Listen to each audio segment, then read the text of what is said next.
Irmãos fiéis, o Evangelho desta missa de hoje é tirado do Evangelho segundo São João, capítulo 6.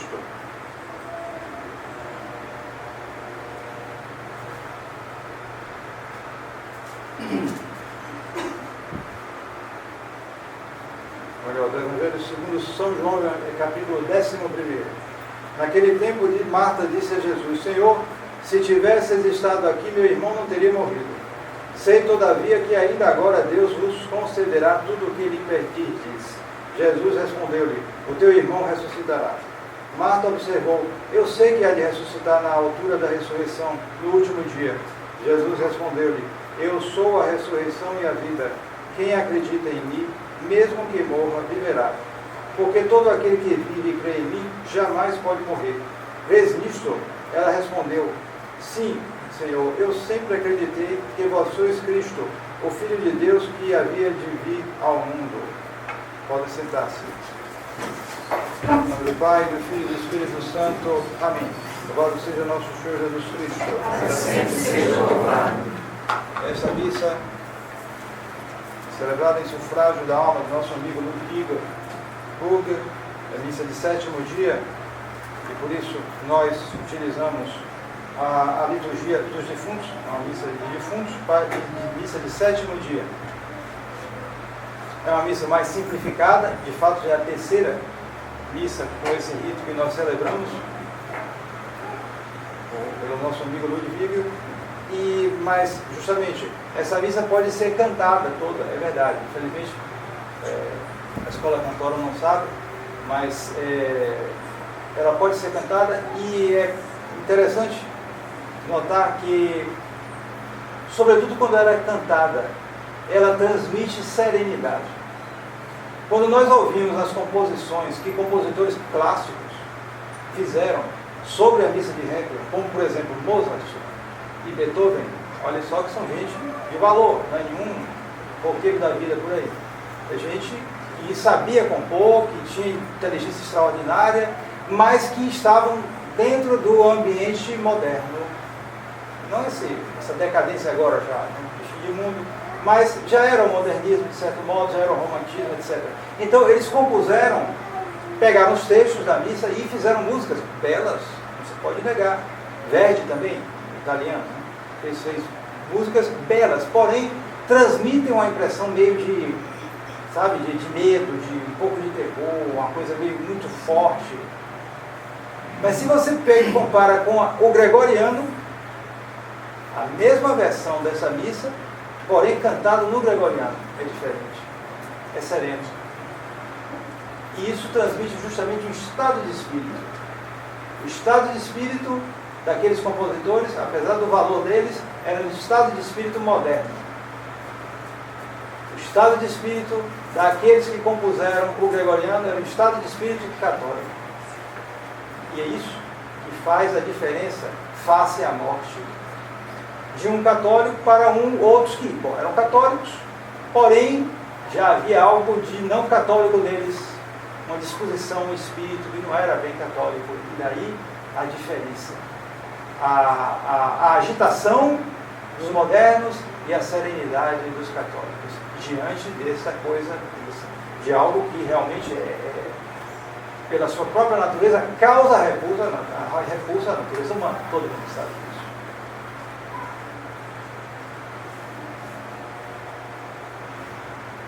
Hoje também, nós estamos realmente em dias realmente bastante intensos, né? Porque justamente nesse falecimento do nosso amigo aqui da capela, e que era da congregação mariana, e além disso, nós terminamos hoje esses 3 dias de formação das jornadas Marcel Lefebvre. Jornadas essas que, se o nosso amigo Luiz Vigo estivesse vivo, certamente estaria aqui participando. Claro, é um dos mais nascidos, né? E é também hoje o dia do santo da Igreja Católica, que também não é dos mais conhecidos, mas o dia dele é interessante que tenha justamente caído neste dia em que nós encerramos essas jornadas. É o dia de Santo Alberto Magno. Santo Alberto Magno, doutor da Igreja, chamado Doctor Universalis, por causa da extensão inacreditável dos seus conhecimentos. Eram realmente homens superiores, porque era a natureza, a sua força e a graça de Deus fecundando aquilo. Então eram tempos em que os homens realmente tinham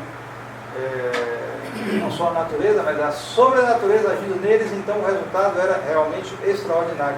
E por que eu digo que quadra bem com essa jornada, o fim dessa jornada? Porque Santo Alberto Magno passou a história religiosa e mesmo a história profana, intelectual, como um grande formador. E qual foi o grande feito dele? A formação de São Tomás de Aquino. O mais santo dos sábios e o mais sábio dos santos. Certamente a maior inteligência humana, uma das maiores que já passou por essa terra, que compôs as obras intelectuais mais elevadas de que se tem notícia, superando mesmo o grande gênio pagão Aristóteles,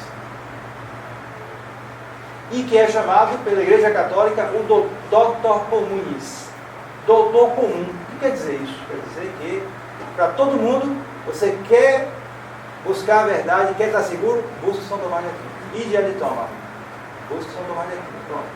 Pois bem, quem formou foi o Doctor Universalis, São Alberto Magno, porque foi professor de São Tomás. É interessante porque o Santo Alberto Magno viveu muito, morreu com 90 anos quase. Então ele pôde ver o nascimento, o crescimento de São Tomás até a morte dele. Porque São Tomás não viveu muito, viveu só 47 anos. Santo Alberto pôde presenciar ele, rapaz ainda, os progressos extraordinários que ele fazia, mas que não aparecia devido à sua humildade. Ele ficava muito calado, e como era grandão, moreno, grandão, um temperamento um tanto flegmático, tranquilão. Então o pessoal botou, essas artes de estudante não são de hoje, né? Botaram o apelido dele de boi mudo. Ele ficava calado o tempo todo. E certa vez fizeram uma brincadeira com ele também relacionada a boi, né?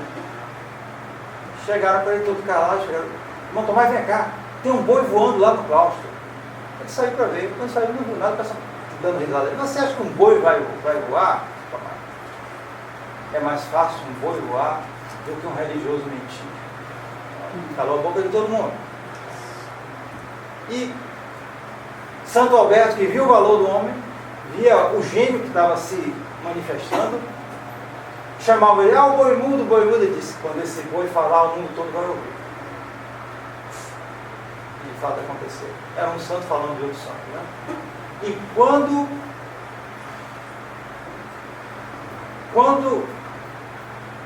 São Tomás morreu, ele soube da morte. Então ele diz, morreu Tomás. Luz da humanidade, luz do mundo e flor da igreja. Realmente era isso. Porque os santos são uma espécie de floração do catolicismo. É preciso ter um solo preparado para sair essa floração. Por isso que hoje a santidade é rara, é difícil. Por quê? Porque o terreno está entupido de agrotóxicos, que são as heresias, que são os desvios de toda espécie, que são os maus exemplos, etc. Justamente, Santo Alberto Magno foi esse mestre em formação. E nós terminamos uma formação. Mas o que queremos formar? Isso é importante. Sempre isso que eu expliquei para os que participaram. Numa realidade dinâmica, a finalidade é o mais importante. Você está fazendo uma coisa, é a finalidade que é o mais importante. Então, o que é que nós queremos formar? Podemos definir como uma expressão: um vir católico, um homem católico, um varão católico. E para isso, a primeira coisa que nós devemos entender é isso. Mas o que é um vir? O que é um varão católico? Porque isso, nós carregados de decadência, né, toda a nossa formação, mais ou menos capenga que recebemos na nossa vida, nós temos uma compreensão muito errada do que seja a verdadeira virilidade cristã católica. Por quê? Porque existem... É preciso entender primeiro que a virilidade humana, e quando eu falo virilidade humana, eu não estou falando só para os homens, atenção. Falo para os homens, mas essa virilidade, quer dizer, essa força, essa virtude, vale tanto para homens como para mulheres. Como ela se manifesta fisicamente mais no homem, o homem é mais forte do que a mulher, então se diz vir varão do homem. Mas é claro que a mulher também participa disso, e às vezes participa mais do que certos homens. Então vale para todos isso. Então, a virilidade humana é diferente da virilidade animal. Essa é a primeira coisa que eu preciso se entender. O ser humano é corpo e alma substancialmente unidos. E essa alma é espiritual. Não é como a alma animal. Então, no animal prevalece a virilidade física. Para tudo. Para a força, para a alimentação, para a reprodução, tudo, o animal prevalece nisso, porque a alma dele é uma alma que, o pessoal diz, animal não tem alma. Tem alma sim, filosoficamente sim, tem alma, mas a alma não é espiritual, ela morre com o corpo. Resultado é que você pode, analisando a estrutura física de um animal, tirar as conclusões se ele tem mais virilidade ou menos virilidade. Quem lida com fazendas, com criações, sabe disso. Com gado, com isso, sabe disso. É assim. Eles tiram as conclusões fisicamente porque são animais. Mas, no caso do homem é diferente.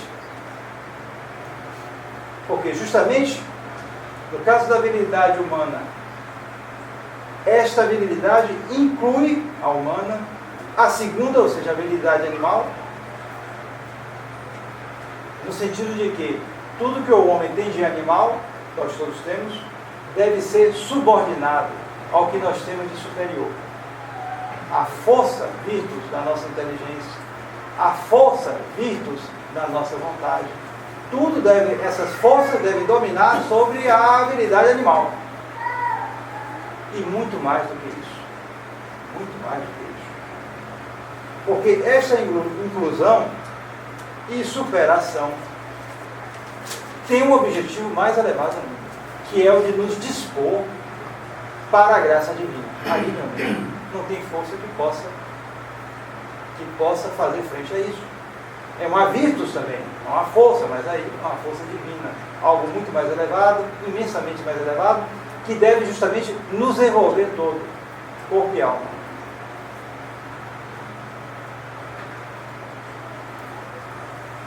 Justamente o objetivo é que essa graça divina possa, ou seja, a ação de Deus em nós, possa se valer de nós como de instrumentos, porém de instrumentos livres e racionais. Quando Deus se aposta de uma alma, Ele não anula a inteligência e a vontade dela. Mas é porque a pessoa fez esforços para se adequar, para se submeter a esta ação divina nela. E então há uma correspondência, uma colaboração e, por assim dizer, uma compenetração. E nós podemos citar, por exemplo, um exemplo, porque onde é que nós vamos buscar os exemplos? Na vida dos santos. É onde achamos mais fácil. Esse exemplo bem ilustrativo, São Luís Mion de Montfort. Só uma historiazinha pequena dele. São Luís Mion de Montfort estava pregando um sermão, estou fazendo agora, só que ao lado tinha uma venda de cachaceiro, fazendo aquela zoada. São Luís Mion começou a se incomodar, um momento, saiu, falou, por favor, pode fazer essa zoada, vocês estão fazendo. Aí que eles aumentaram. Eram os malandros, aí de hoje. Então São Luís Mion de Montfort voltou, quando viu as vadas de novo, deve ter, sei lá, estava de paramentos, tirou os paramentos, não sei. Saiu, foi lá e botou todo mundo para fora na marra, na mão dele. Botou mesmo, todo mundo, acabou tudo. Então o que nós vemos aí? Primeiro de tudo, meus amigos, não é a virilidade animal, Por mais que pareça, porque, bom, tinha que ser forte. E dizem que ele tinha, São Luís Grande do Montfort, às vezes tinha uma força fora do comum. Isso ocorre com a vida de Augusto Santos. Uma vez ele tinha que pegar uma campa de uma sepultura, aí ninguém pegava, 2 homens não aguentavam, ele pegou, levou e botou lá. Bom. Então essa força se manifestava. Então parecia uma virilidade fora do comum, um super-homem, nada disso. Ali o que há, primeiro de tudo, é que o Espírito Santo, por assim dizer, se apossou dele. Porque normalmente você não pode tomar uma decisão dessa. Mesmo uma pessoa de virtudes lá, que quer o bem, mas ele não pode chegar, vou tomar decisão, vou enfrentar uma turma de gente e botar para fora na mão. Você vai fazer isso? Você tem que ser prudente. Mas aí se tratava de uma inspiração do Espírito Santo. Nós falamos um pouco ontem, né? Foi uma inspiração especial para alguém que já está num grau de santidade fora do comum. Porque essas inspirações, elas agem justamente naqueles que estão crescendo na graça de Deus, não os que entraram na renovação carismática. Então, a graça de nosso Senhor, a inspiração do Espírito Santo se apossou dele. E ele então agiu com a virtude, também com a virilidade animal, ele ser um homem forte, mas também aquilo foi acrescido imensamente pela graça de Deus. Então as coisas estavam todas equilibradas. A graça de Deus, a virilidade propriamente humana, das forças da vontade, da inteligência, submissas a Deus, e também a virilidade animal, submissa. Ele não agiu como um bicho, agiu como um santo. Então, esse é o vir católico. Um homem católico, ou seja, um homem íntegro, que tende para a perfeição aqui e agora nesse mundo. É isso que nós tentamos, eu e o irmão João Batista, transmitir para vocês nessas palestras, de que nós, o objetivo principal da nossa vida aqui é a perfeição, é a santificação. Porém, essa santificação, esse objetivo deve ser buscado aqui neste mundo cheio de enganos, porque é assim o mundo de hoje. Certas coisas que nós temos que ensinar hoje, não era necessário ensinar antigamente.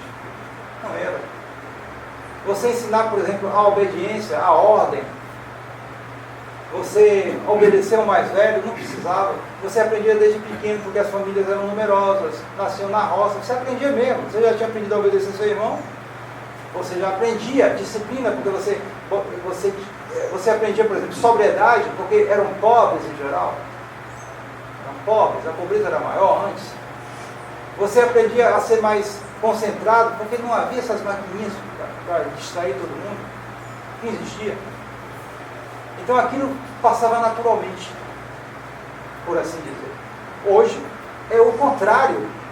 Se chega às deformações mais incríveis, das coisas mais evidentes, naturais. Hoje você tem que ensinar, às vezes, a um homem a agir como homem e distinguir a masculinidade da feminilidade. Uma coisa que na roça é evidente, mas nas cidades e nos colégios, sobretudo, se deformam.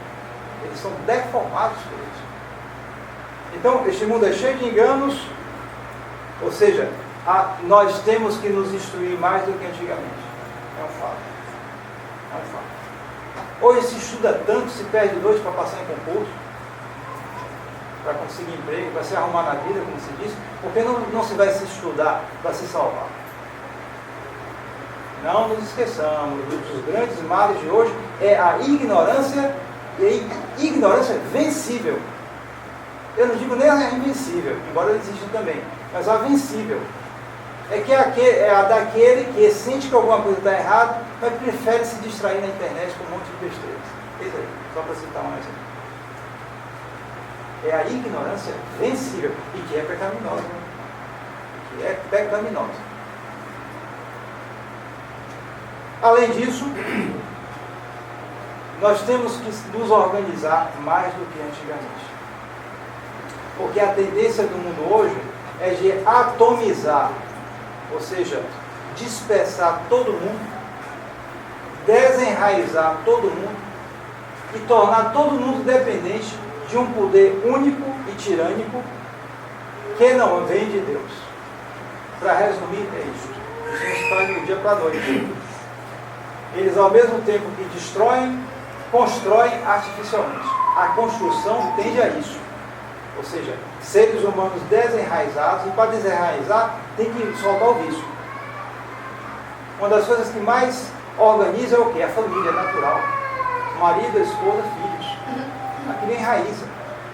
E eu noto que quando você tem grupos de católicos sinceros, mas que não são casados ainda, há uma imaturidade. E quando se casa, aquilo assenta mais um pouco. Por quê? Porque só se ele for malandro, mas é natural. Se ele se casa, ele vai ter que cuidar dos filhos, ele vai ter que se dedicar ao trabalho, aquilo dá uma maior estabilidade aí. Então, tem que acabar com a família, claro. Como é que acaba? Eles não conseguiram ainda inventar tudo de ensaio para sair gente, né?